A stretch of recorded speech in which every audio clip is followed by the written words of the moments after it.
এরা এখানে একটা মাদকের আখড়া বসাইছে। বিভিন্ন সময় আইন শৃঙ্খলা বাহিনীর উপরও এরা হামলা করছে মাদক নিয়ে।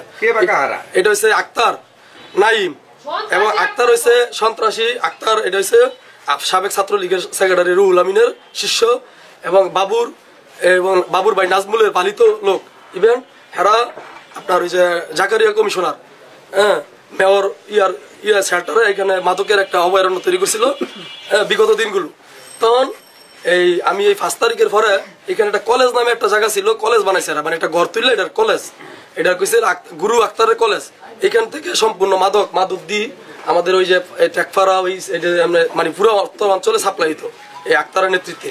আক্তার নাইম এবং কাউসার এই জাহিদ, সন্ত্রাসী জাহিদ, চাকু জাহিদ এর নেতৃত্বে। তখন 5 তারিখে পরে আমি এটা তুলে দিছি একদম একবারে। আমি কথা দিছি মানুষের, সাধারণ মানুষের, যে আমি এখান থেকে এই মাদক নির্মূল করবো। তখন আমি কি করছি, করে এই বিভিন্ন সময় বিভিন্ন আমার কর্মী নেতা কর্মী দিয়া বিভিন্ন সময় করছি ইভেন্ট। আমি পুলিশ দিয়ে কয়েকবার করছি, সতর্ক করছি যে তারা যাতে না করে।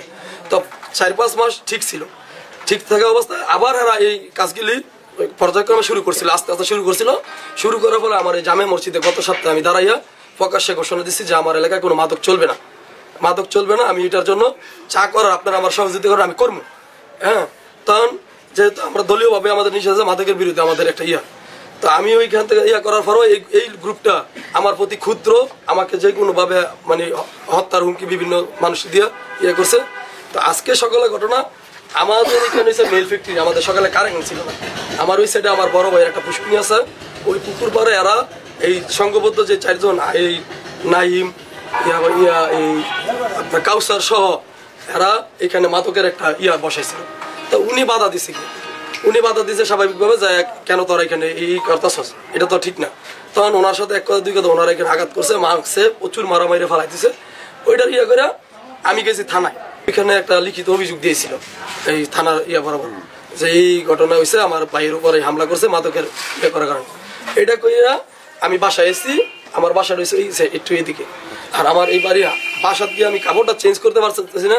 হেরা ধারালো অস্ত্র, ছুরি, রাংদা এবং আগ্নেয়াস্ত্র সহ 3-4টা আগ্নেয়াস্ত্র ছিল। এটা প্রায় 30 থেকে 35 জন কিশোর গ্যাং আমার এই প্রথম এই বাড়িতে হামলা করছে। হামলা করে আমার এই যে গাড়ি, আমার ফ্যাক্টরিতে আমার ফ্যাক্টরির এই যে আপনার মেশিনের যে টানামানা আছে সব কাটতে লেগেছে আমার এখানে। ইভেন আমার ওই সাইডে সাধারণ মানুষ যারা পাবলিক, এদের বাড়িতে হামলা করছে। আপনারা শুনেন, হ্যাঁ, আমার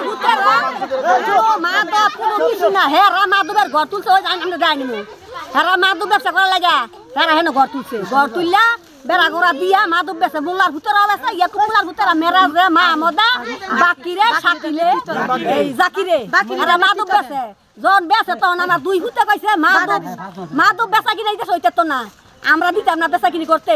এটা কই আমার ভিতরে ঘর দুয়ার ভাঙ্গিয়া দিছে ওরা, বাইক নিয়ে থুয়া দিছে। মাদক কেনার ব্যস্ত না, এই কারণে আমার ভিতরে নাম অভিযোগ দিছে। আমার মুক্তার আক্তার এক নম্বর সাক্ষী দিছে যে হেরা বলে মাদক বেছে, এটা কইয়া হেরা এই থানাতে নাকি কি জানছে, সেনাবাহিনী আনছে। সেনাবাহিনী আগে বাড়ি ঘর আইয়া সব আমার আলমারিতে দইরা সুগেতের বাড়ি সব হেরা আইনাইতে দেখছে, দেখিয়া হেরা গেছে, সব দেখে গেছে। আমার স্বামী এসে সমাজের যুবক মসজিদের কমিটির এক কাজ করছে, এটার বিরুদ্ধে মসজিদে আনতে না ভাঙ্গে নিতে দেয় না। আমার স্বামীরে দৌড়াইয়া বাকির নেতা ক্ষমতা তাবটে মারছে, গাঁজা মাঞ্জা এগিন বলে পরিচালনা করে। আমার জামা এগিন বলতে একটা কিচ্ছু সিগারেটও খায় না। সমাজবাসীতে জিগায় দেখুন, অত এলাকার মাসে দিয়েছে নুর ইসলাম নামে কেউ বিড়ি সিগারেট খায় কিনা, তার নামে বিরুদ্ধে মামলা দিছে। মাথার দুটো সে কাজ করে না যাবৎ 5 বছর ধরে, তা সে কিস করে ধরে 5 তারিখে নির্বাচনের নামার পরে থেকে, শেখ হাসিনা দেশ ছাড়ার পরে থেকে সে একটা কাজও করে না। সে বালু আনে টাকে 1 গাড়ি মাল আনে 5,000 টাকা করে পাবলিকের কাছ থেকে নিয়ে আসে, অত্যাচার করে, জুলুম করে। প্রতিটা গাড়ি চাঁদা ধরে, চাঁদা না দিলে তাকে ধরে মাল আনতে দেয় না। এই এলাকার মধ্যে কেউ কিছু কাজ করতে পারে না। তার ভয়ে এই এলাকার শ্রমিক মানুষ, সাধারণ মানুষ, গরিব মানুষ ভয়ে ভীত হয়ে থাকে, মুখ খুলতে পারে না। সেই ক্ষমতা দাপট দেয়। আর আক্তার মুক্তারে আর নুর ইসলামে মাদবের কিছু কাজ ইতানে বিরোধিতা করে, তার জন্য সে ব্যস্ত পারে না। দিকে সে একথা তাকে তাদের তিনজনে মামলায় ঢুকা দিছে মাদকের মিথ্যা অভিযোগ দিয়া মাদকের দুধদের হ্যাঁ হিরুঞ্চিতে ধরে সব ব্যবসা করে দুর্নীতিতে ধরে যা আছে সব করে নারী পাচারতে ধরে সব করে সে নারী অন্তন পাচার করে হ্যাঁ এমন কোনো কাজ নাই সে ক্ষমতা দাপটে বাকির নেতায় কিছু না করে এমন কিছু করে না সব করে